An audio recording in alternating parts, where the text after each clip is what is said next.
Welcome to the Broken Promise series, where we look at the unkept promises inside of college athletics and what to do about them. I'm Baxter, 15 years in filmmaking, 15 years in product design. I'm bringing both lenses to a set of problems that don't usually get looked at this way. In the first lesson, it's about the transfer portal and why it's the wrong place to start. You ready? Let's go. I have two professional lives that seemingly have nothing to do with college athletics, but actually it has a lot to do with it, especially today. I spent about 15 years in film and television production and another 15 in software product design. And those two worlds taught me the same lesson from completely different angles. If you lose your audience, it's rarely because of one big moment. It's often because of a bunch of small, broken promises. In film, there's an unspoken contract between the storyteller and the audience. From the first frame, you're making promises. The tone, the characters, the world building, all of this tells the viewer, you want to be a part of this. You want to be a part of this journey. When a movie loses people, it's almost never because of a single bad scene. I mean, it can be, but not likely. It's usually because somewhere along the way, the experience stopped matching the promise. The tone shifted. A character did something that makes absolutely no sense, or the story switches direction from where the audience was tracking. We call it jumping the shark, which is an old Happy Days reference. In either case, the filmmakers broke the agreement, and the audience said nah and checked out. Probably walked out too. In software, the same thing happens with customers. When people start leaving the product, it's easy to blame that user. But you'd be wrong. Pointing fingers and saying they just weren't loyal enough or a competitor offered them more incentives. So what can we do about it? Yeah, that's not going to cut it. You have to look at the data. You figure it out where in the experience people started disengaging. You find the moment things broke, and then you fix those moments. And I said moments, not the person. The transfer portal is both of these dynamics playing out at the same time, in real time. Think of it from a software perspective as your churn metric, or for filmmaking, your audience walking out of the theater. Every name that shows up in the portal is an athlete telling you that something about their experience in your program stopped matching the story you told them during recruiting. And yes, sometimes it's playing time and sometimes it's NIL money, sometimes it's a coaching change. But if you look at it holistically, you start to see a pattern, a series of unkept promises. Think about the version of your program that you sell during recruiting. That's your trailer. The energy, the vision, the facilities tour, the conversations with the head coach, where everything feels possible. You're making promises in every one of those moments. You're telling a story about what it means to be a part of this program. Now, think about what that same athlete experienced on some random Tuesday in November of their freshman year. Practice was hard, it was grueling. And over a 3-week span, they haven't even talked to their position coach about anything other than film study. The academic advisor they were introduced to during orientation got reassigned and nobody told them who the new one is.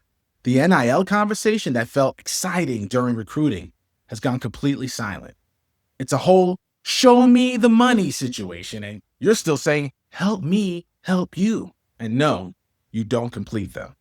Jerry Maguire, just in case you were wondering. None of these things are catastrophic on their own, but stacked together, they create a gap between the trailer and the actual movie. I remember the hype around 1998's version of Godzilla. The trailer had people lining out the door, but soon after opening weekend, ticket sales plummeted. And I should know, because I was actually an extra in that movie. The trailer promised one thing, but the actual movie and the delayed timelines of getting it released and everything else didn't deliver. The reason I'm framing it this way is that it changes what you look for. If you think athletes have become, obsessed about money, and that's the reason they're leaving, or just about playing time, your only options are to pay or play them more. And neither of those are scalable across programs. But if you think of athletes leaving because the story you're telling during recruiting doesn't match the experience you're delivering on campus, now you have something that you could actually diagnose and work on. Let me give you a concrete example.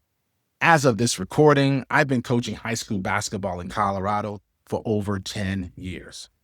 After every season, I think about the kids who might not come back. And almost always I think about it and I say, it's not that they're not coming back because they didn't get enough minutes. It's usually something more quieter. They felt invisible during a stretch where they weren't in the rotation.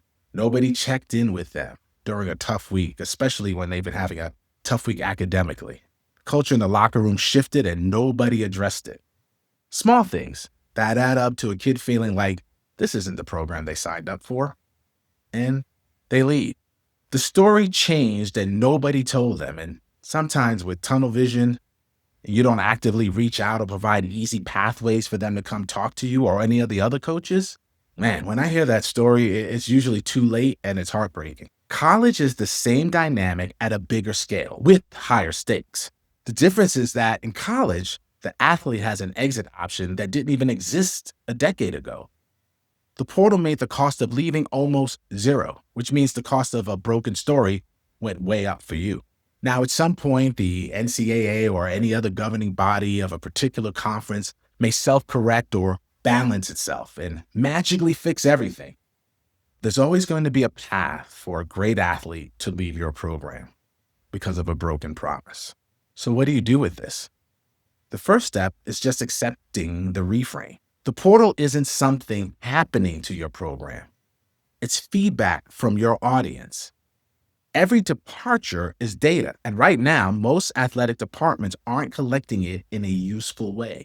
Exit interviews happen sometimes, but they're usually conducted by the same coaches or the same program that the athlete had issues with to begin with, which means you're getting filtered and biased answers at best.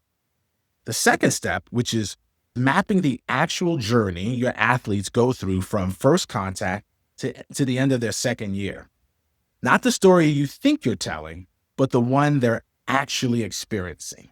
Because somewhere in that journey, there are 2 or 3 handoffs where a different department takes ownership of that athlete's experience. And those handoffs are almost always where the narrative breaks. If you're an AD listening to this and thinking, I already know, we have some of these gaps. I already know this. Good. You probably do know intuitively.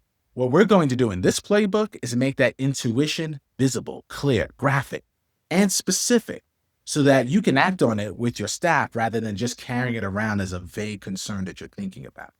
That's the shift.